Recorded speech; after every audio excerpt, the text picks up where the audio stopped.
What's up guys, Daniel Byer. Today I want to cover some 4x4 method, and hopefully this will help you guys solve the cube just a little bit better, and also want to share some concepts and ideas along the way.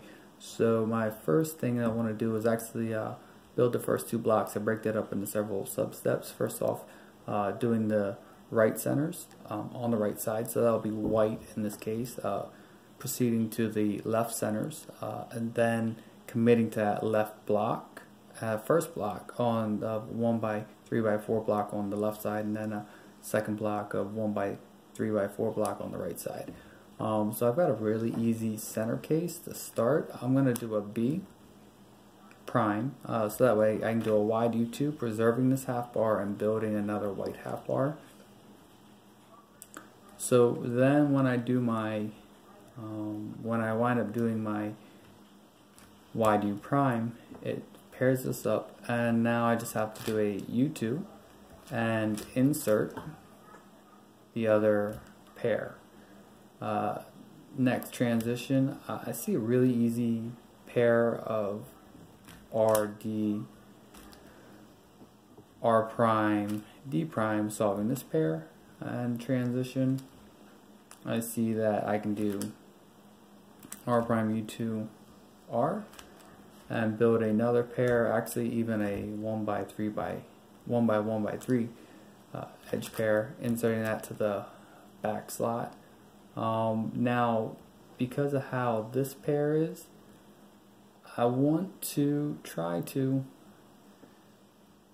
start to pair them up together. So I'll actually wind up going, so I'm going to do an F prime to insert the pair, but really it's allowing me to pair up this pair with a wide R2 at the UB slot. I do with another F prime, M2, F, restoring, building the 1x1x3 and pairing it up. I already wind up with this edge pair solved, which is great.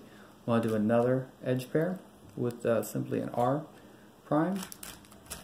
Because that I'm able to make a 1x3x3 block off of those pieces. It worked very well together. I want to solve that quickly. Just took the last pair. It was here. I dropped one to the D with the L move, U2, and then L2 to pair them up. Because I never committed to, because red's going to be my D, I never committed to that R prime. I can now do my R prime, setting up so I can build the 1x1x3, excuse me, a bar of the white, green, and red here. U2, triple R, U, R prime. So my first two blocks are done.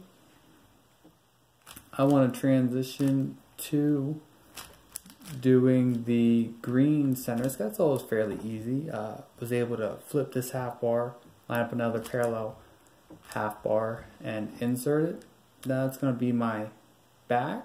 So I want a D of orange.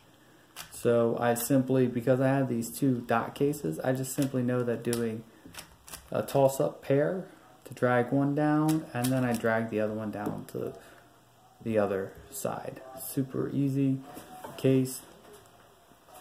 I notice as I'm doing my M that there's a good pair here of the white orange at DF and DB. Actually, I noticed that the pairs are both matching. So what I'm going to wind up doing, I'm going to do a B2. It's very uncommon to come to this case. But I'm going to do a B2. I'm going to do R, U2, R prime, U2, B2. So now I've got several solved pairs. I want to just basically transition to the third and final pair, and I am looking, based upon this, I wind up with another, so basically I'm going to have three sets of two swaps. So, and these look like they'll actually line up quite well. I'm going to do another quick algorithm of R, U2, R prime, pairing up this yellow orange pair and this green orange pair.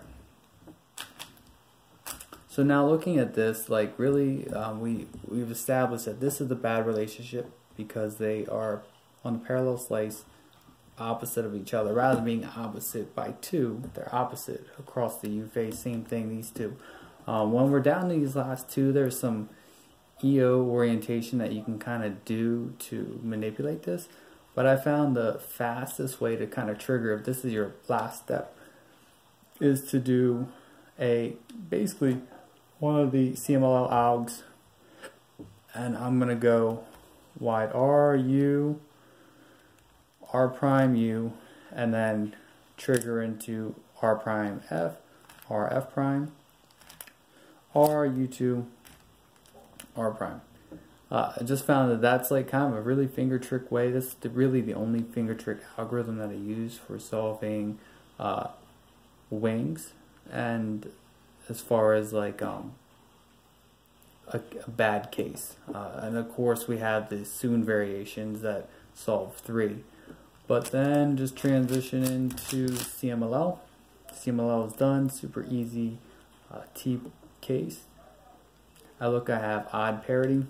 Now I don't want to flip the odd parity yet because I want to assess the state of the other QEs. So I look and I see that I have blue and red unsolved, right? I've done 4 centers, I have 2 left to do. So I'm going to treat this blue-red edge as a bad edge since I do have parity.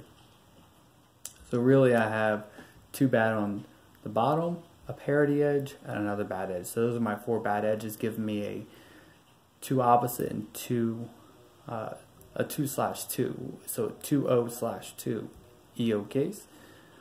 So I'll just do M prime U2 M, U2 M to actually do EO LR, solving this and dropping down.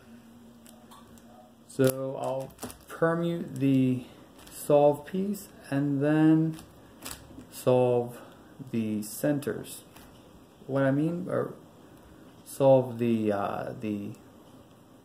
4C step, because I was able to do EO LR, so 4A and 4B together, and now I'm basically looking to see if I have even parity as well. I don't. So what I'm going to wind up doing is doing an algorithm rather than doing the Arbulu-Ruruf algorithm.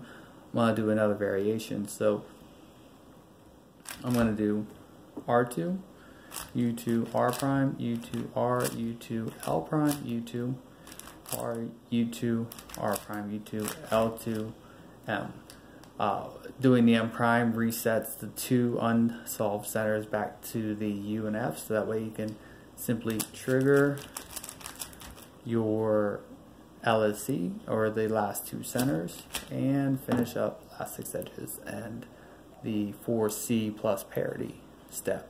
Cool guys, I hope that was a good example. Probably one of the better videos that we've done for this, and cool.